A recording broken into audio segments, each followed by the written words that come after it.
నమస్తే రమగారు. నమస్తే మంచి సరదా కథ ఒకటి చెప్పుకుందామండి. అంత సరదాగా ఉండదేమో కానీ కొంచెం సరదాగా ఉండే కథ చెప్తాను. పూర్వం అంట కుంతల దేశానికి ఓ రత్నశేఖరుడు అని రాజుగారు ఉండేవారు. ఆయనకి ఇద్దరు భార్యలు. ఇద్దరు భార్యలతోటి ఆయన బాగానే ఉండేవాడు.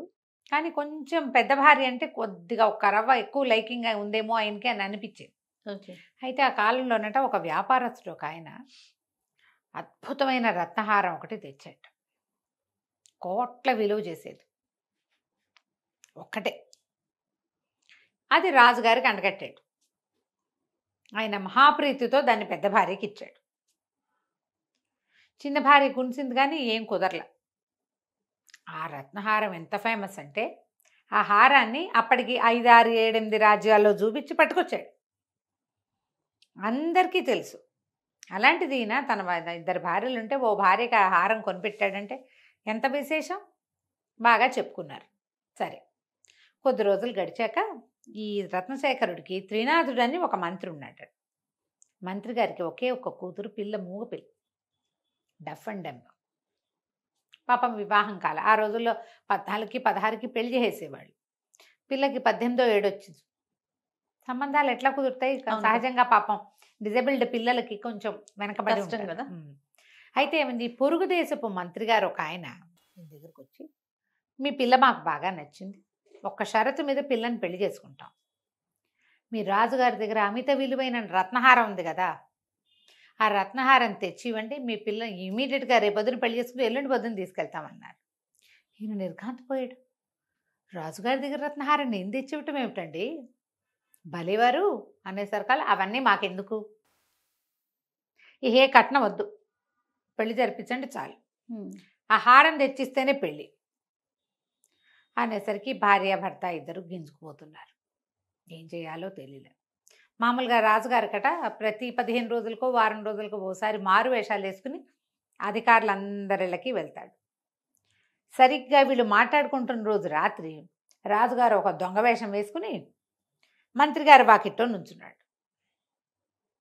వాకిట్లో నుంచి ఏమీ శబ్దం రావట్లేదని ఆయన అటా వచ్చి పడక గదుల కిటికీల దగ్గర నిలబడ్డాడు. మంత్రి గారు భార్య మాట్లాడుకుంటున్నారు.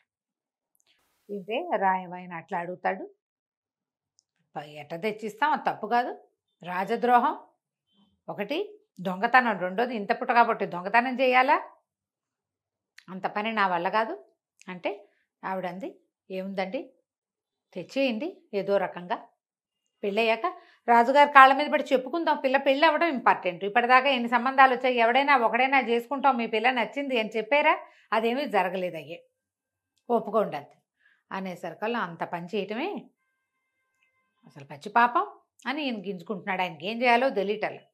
ఈ దొంగ వేషంలో బయట నుంచున్న రాజుగారు చటుక్కుని లోపలికి వచ్చి, నేను గజ దొంగని, మీ గొడవంతా విన్నాను, మీరేం కంగారు పడద్దు, రాజుగారి దగ్గర ఉన్న రత్నహారం కొట్టేసి మీకు దగ్గరికి తెచ్చిచ్చే పూచి నాది, మీరు కొట్టేసినట్టు అవ్వదు కదా, మీకు దొరికినట్టు, తప్పేం లేదు, చక్కగా పెళ్లి చేసేసుకుందరు కానీ మీ పిల్లకి మీలాంటి అద్భుతమైన వ్యక్తికి సహాయం చేయటమే నా జీవితాశయం అన్నాడు. ఈయన వద్దు వద్దు కాదు కాదన్న భార్య అయ్యింది కొంచెం ఎంకరేజ్ చేసి, మనం ఏం చేయట్లేదు కదా, పిల్ల పెళ్ళయ్యాక ఏదో సందర్భంలో చెప్పుకుని కాళ్ళ మీద పడదాంలేండి అనేసరికి ఒప్పుకున్నాడు. సరే తెచ్చిపెట్టమన్నాడు.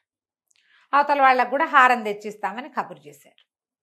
మర్నాడు రాజుగారు ఏం చేశాడు, ఒక స్వర్ణకారుణ్ణి పిలిచి బంగారం పనివాడిని రాజమందిరంలోనే ఒక చిన్న దీని లాంటిది ఉంటే, సెల్లార్ లాంటిది ఉంటే, అది ఎవ్వరికీ తెలీదు, కుటుంబీకులకు మాత్రమే తెలుసు, అక్కడ కూర్చోబెట్టి ఈ రత్నహారం చూపించి, ఇలాంటిదే సేమ్ డిట్టో, అంత ఖరీదైన రాళ్ళు కాదు, అదే రత్నాల్లో ఖరీదైన రత్నాలు వేరే కదా, ఒక నకిలీ హారం చేయమన్నాడు.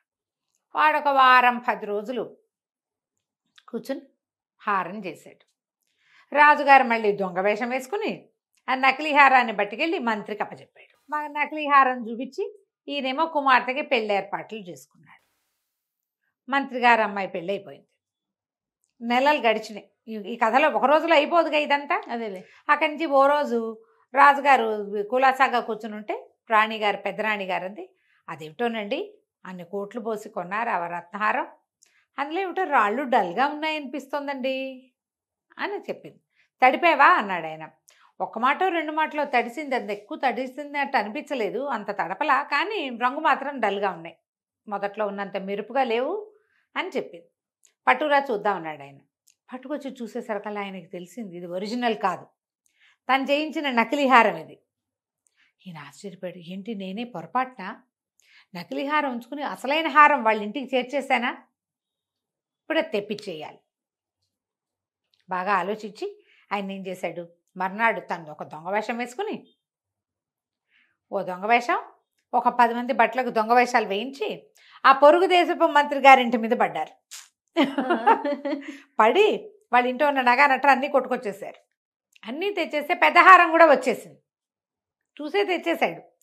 తీరా చూస్తే అది నకిలీ హారమే, అది కూడా నకిలీ, అది ఒరిజినల్ కాదు, అది కూడా నకిలీదే. ఈయన తెల్లబడి నేను జయించింది ఒకటి, ఇప్పుడు ఒరిజినల్ ఇది అదే కదా. సరే అక్కడి నుంచి స్వర్ణకారుణ్ణి పట్టుకున్నాడు ఆయన. కొద్ది రోజులు ఈ లోపల ఏమైంది, మంత్రి గారు వచ్చి అయ్యా క్షమించండి, నేను ఈ పని నేనేమో ఒక దొంగవాడి మాట విని మా ఆవిడ ప్రలోభ పెడితే, అంటే మా ఆవిడ ప్రోవోక్ చేస్తే పడిపోయి పిల్ల పెళ్ళవుతుంది కదా, పిల్ల ఏమో మాట రాని పిల్ల అయిపోయింది, వాళ్ళేమో వస్తువు అడిగారు, మరి ఏమి చేయడానికి లేక ఆ దొంగవాడి తెచ్చిచ్చిన రత్నాల హారాన్ని పెళ్లి వాళ్ళకి ఇచ్చానండి, వాళ్ళ ఇంట్లో ఏమో దొంగలు పడ్డారట, హారం కూడా పోయిందిటండి, నన్ను చాలా క్షమించండి ప్రభు, మీరు ఏ శిక్ష వేసినా తీసుకుంటానన్నాడు మంత్రి గారు. అమాయకుడు. రాజుగారు అన్నాడు, ఏం పర్వాలేదులే, వాళ్ళ వస్తువులన్నీ వాళ్ళకి చేరేలా నేను చూస్తాను, ఏం పర్వాలేదు, మీరు కంగారు పడకండి, నేను మాట్లాడతానులేండి అన్నాడు. ఎందుకంటే అన్నీ కొట్టుకొచ్చింది వీళ్ళే కదా.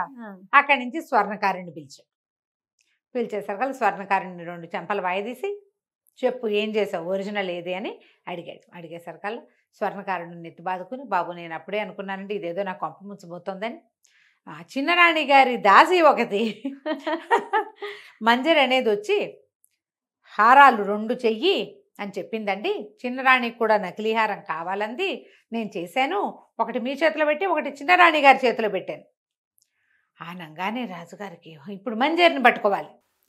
2 రోజుల తర్వాత మంజరిని కేకేయించాడు. దాన్ని ఇంచుమించు జైల్లో పెట్టినంత పనిచేసి దాన్ని కూడా 2 చెంపలు వాయించి, ఏది ఏం చేసావు హారం అంటే, ఆవిడేం చేసింది, అమ్మాయి చిన్నరాణి నేను కుమ్మక్కయ్యాము, మరి మీరు హారం చేస్తున్నారని మాకు తెలిసిపోయింది, ఎలాగా, మంజరి వాళ్ళ అక్క స్వర్ణకారుడి ఇంటి దగ్గర పనిచేస్తుంది, స్వర్ణకారుడు ఏం చేస్తున్నాడో వాడి భార్య మంజరి వాళ్ళ అక్కకి చెప్పింది, అక్క వచ్చి మంజరి చెప్పింది, మంజరి వెళ్ళి రాణికి చెప్పింది, ఇలాగే కదా వెళ్తాయి విషయం, ఒకళ్ళకొకళ్ళు చెప్పుకుని ఫైనల్గా నేనేం చేశాను, అతను 2 నకిలీ హారాలు చేశాడు, నేనే స్వర్ణకారుడి కన్నుగప్పి ఒరిజినల్ హారాన్ని రాణి గారికి చేర్చాను. రాజుగారికి చిరాకొచ్చింది, నేనేదో ఒక పని చేయబోతే ఇదంతా పశాంపుస్తాం అయింది ఏంటి. అక్కడి నుంచి ఏం చేశాడు,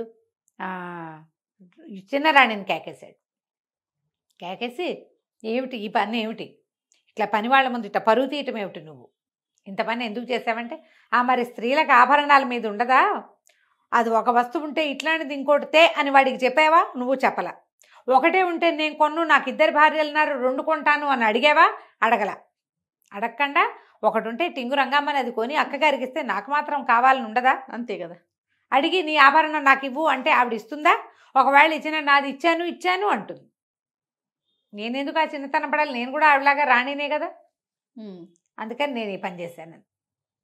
ఇప్పుడు ఏం చేస్తాడు, సరే మాట్లాడకుండా ఊరుకుని, ఈసారి నుంచి ఎప్పుడు ఆయన 2 భార్యలని వెలిగా చూడలేదు, జాగ్రత్తగా 2కి కొనేవాడు అనమాట.